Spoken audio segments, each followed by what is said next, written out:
Greetings, YouTubians, and welcome back to Wayne's Sharp World, where today we are talking about the best knives of 2022 in the $150 to $250 category.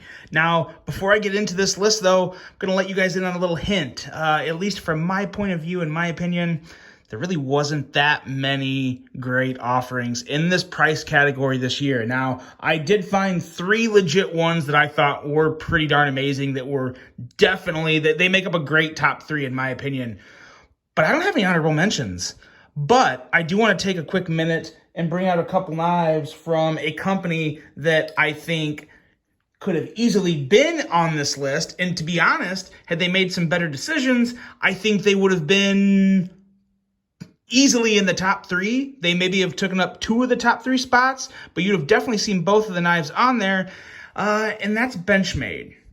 So here we have the Mini Adamas, and here we have the 940. Now, this discussion is not about these 2 knives. These are just really the only 2 Benchmades I have that fit the discussion I want to go over, and it's the choices Benchmade made this year on the materials of some of their knives, because again, this is an opinionated channel. I have no insight with Benchmade. I don't know their strategy or their plan. I'm strictly speaking from a consumer standpoint here. I love what ProTech's spitting out. I love what Spyderco's spitting out. I love what a lot of other American manufacturers are spitting out. And I love the designs coming out of Benchmade. There was a couple designs this year, the Tagged Out and the Rideau. If they would have used more, current materials that people actually want to see, they would have easily been 2 of the best knives this year in this price category. Because I thought from an action standpoint and an aesthetic standpoint, I thought they were phenomenal.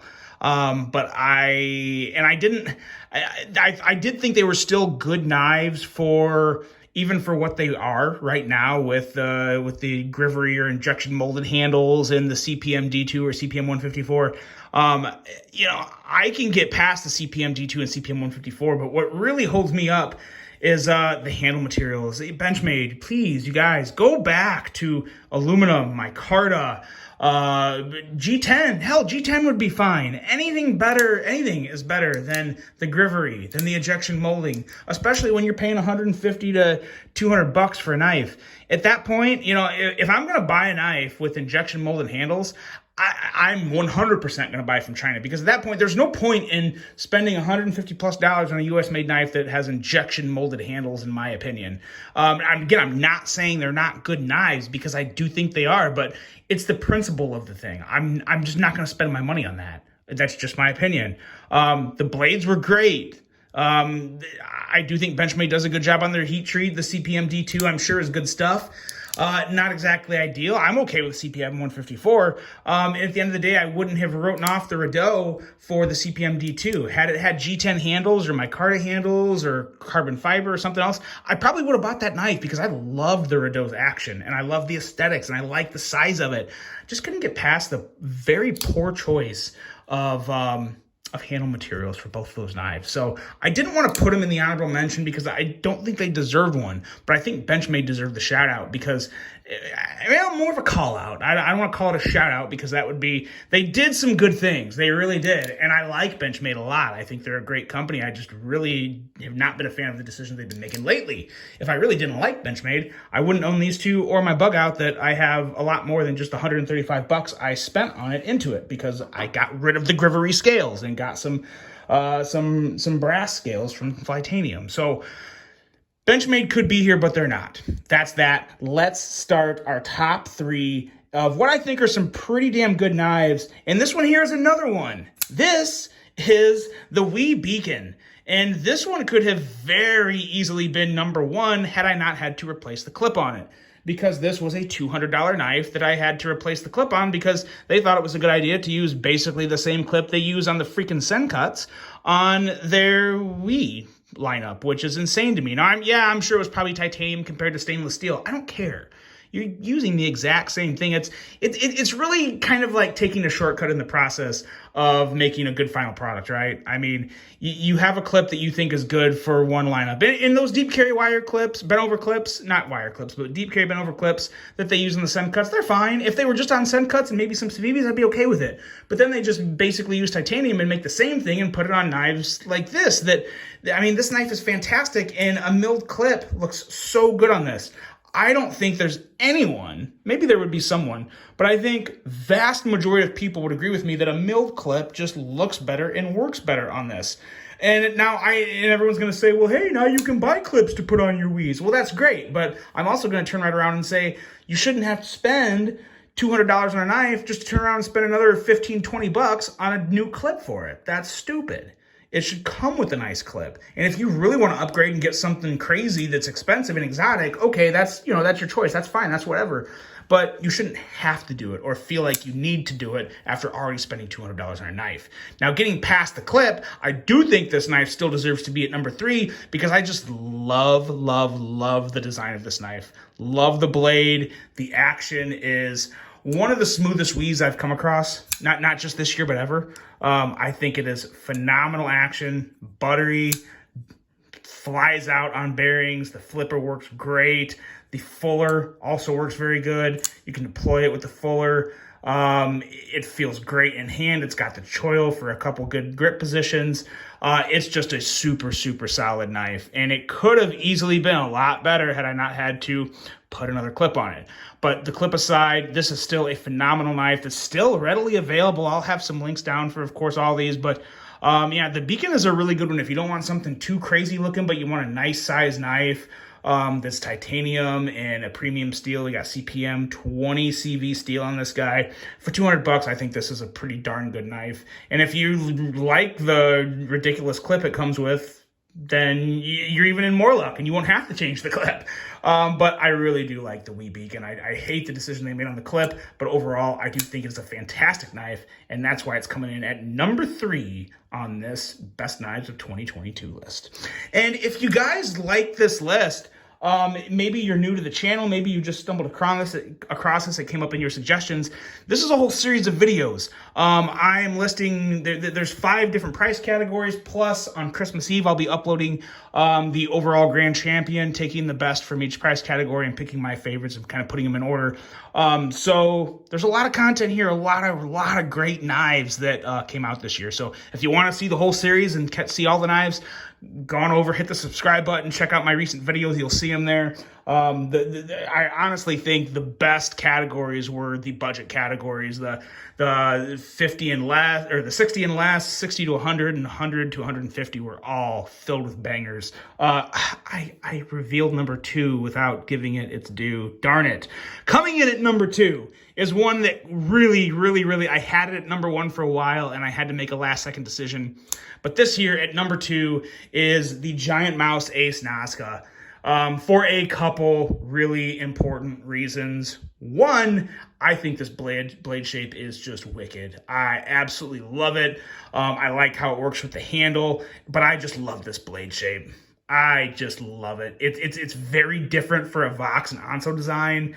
I think it gets inspiration from like Aliens, and you definitely see that in the design, which I think is really cool.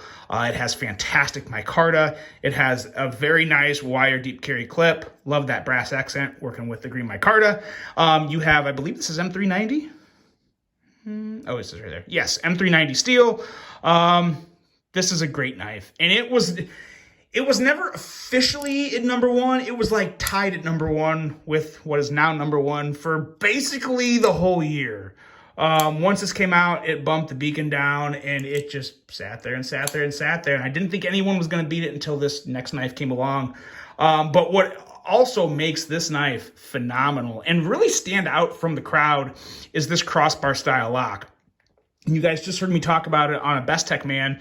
This is a Best Tech manufactured knife, and it is using their crossbar style lock.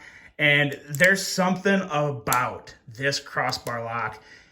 It's just very different. Obviously, this knife is run on bearings, so I think that has a lot to do with it. But the tension in the springs, the feel when you're closing the knife is just different. It's just different, and you really do have to experience it to fully understand what I'm saying. And you also have to have some experience with other crossbar locks to really feel the difference. Like, you got to handle a Benchmade, you got to handle, a Hogue, you got to handle other crossbar style locks to really understand the difference that is in this. And there is a significant difference, in my opinion, a significant one, and it's for the better. It really is phenomenal action, excellent thumb studs, killer design, and just a phenomenal offering. Coming in at anywhere from $225 for this version, which I'm plenty happy with. There is a titanium version, but that's like $285. It's kind of, and it's just like titanium on liners. It's not just titanium scales. I'm not a big fan of the titanium version. It's just purely me. But there's this version, and I believe there's still a Blade HQ exclusive version available for like $235 that is like a black wash blade in black micarta, which is sick. I would very possibly, there's a very good chance I would go with that over this one if I had my choice between the two. But they're both excellent. I would highly recommend either one. Off aesthetics, action, fidget factor, it's an excellent knife. The GiantMouse Ace Nazca. And now we're at number one. And this is, I believe this is a first. The knife you're going to see here at number one is a first for this type of knife. I have to go back and look, but I believe this is the first time I've ever featured an OTF at number one, or really even on my best of the year list. This here really kind of took me by storm. This is the Axial Shift, and Axial gear is new to the scene this year. And they basically did a mic drop on the OTF community, especially in this price range. Now, what made me almost take this out of the number one spot and move it down to number two is because the price of this knife has been climbing and climbing and climbing and climbing. When it first came out, they were like, I think $215, $210. Crazy, crazy affordable, all US made. All US made. So, I mean, there's a lot of value when you get a US made knife, especially one of this caliber, this quality, and for what is now a price of $250. So it's at the very top of this price category. And it's been climbing up. What's been annoying, it's been climbing up in like increments. It's been like $215, $229, $235, $245, and now we're at $250. That's been kind of annoying, but I get it. I'm really not knocking it for that. I'm not happy about it, but I understand it. So it is what it is. But I do still think it deserves to be number one. The action is so good. The way this blade fires out, better than a Microtech. I'm going to say it. Better than a Microtech. The actuator up here has a much better traction than the Microtech. It doesn't tear your thumb apart. It has plenty of traction, and it feels great, and it doesn't tear my thumb apart. You get back here to the clip, and look at this perfection. And now, in my opinion, some people might like other clips better, but for an OTF, this is perfect for me. There's no branding, deep carry, simple, looks good. Screws are on the clip side, not the show side. They just did everything right here. I mean, they really did knock this out of the park. And I can also speak from firsthand experience that their customer service is absolutely on point. I did have an issue with another one I purchased, and they completely took care of me. No questions asked. It was a completely flawless process. So, and that's a really important thing to hit. I'm going to hit on that real quick, you guys. I don't care if you're buying a $500 OTF or a $250 OTF. I don't care if you're buying from Benchmade, Spyderco, ProTech, Wii, Civivi, Kaiser. If you buy a knife from someone and you get a lemon and there's something wrong with it, obviously that sucks. You're not going to be happy. I don't blame you. But you got to give them a chance to redeem themselves before you go saying it's trash. They're a trash company. They don't make anything good. I know it's a pain. I know no one wants to do it, but you got to give them a chance to make things right. You should always give someone a chance to make things right, because there's always a chance you get a lemon of any type of knife you buy. Don't care how much it costs. You could be buying a custom, and who knows, something could have happened. But you got to give the maker or brand a chance to make it right with you. Axial Gear did. So I have no complaints. They took care of me, and I'm a happy customer, and I will be a returning customer. But this shift here is just great. And one thing I want to point out, because I actually have a Microtech here. Here is a huge difference between an Axial Gear and a Microtech. The way the clip, how it rattles. Solid. A solid clip. or solid slider. Did I call that clip? The slider, the actuator. Super, super solid. Really no rattle when you shake it. There's not really a whole lot of rattle here, but this bothers me. Moving this around, the rattliness of this slider really bothers me. And I do like that Microtech. I do really like it, but this is just better for the price. This is half the price of that Microtech. Literally half the price. American made, you can't beat it. This is an excellent OTF. I'd recommend it to everybody. They're kind of getting hard to get. You can get them from the website, and there's also some available still at some retailers. GP Knives actually has a pretty good selection. I'll have a link below to see what they have left there. But they're getting harder to come by, and I think it's because people are really catching on to them. If OTFs are legal in your state and you can carry them and you want to pick one up, I would highly, highly recommend taking a look at Axial gear. They really impressed me this year. I love what they're doing. I hope they continue to do it. And that's the top three, guys. That's the three I got for you. Yeah, it was really kind of a questionable year for this price category, but I gotta say, these three knives here are well worthy of some acknowledgement.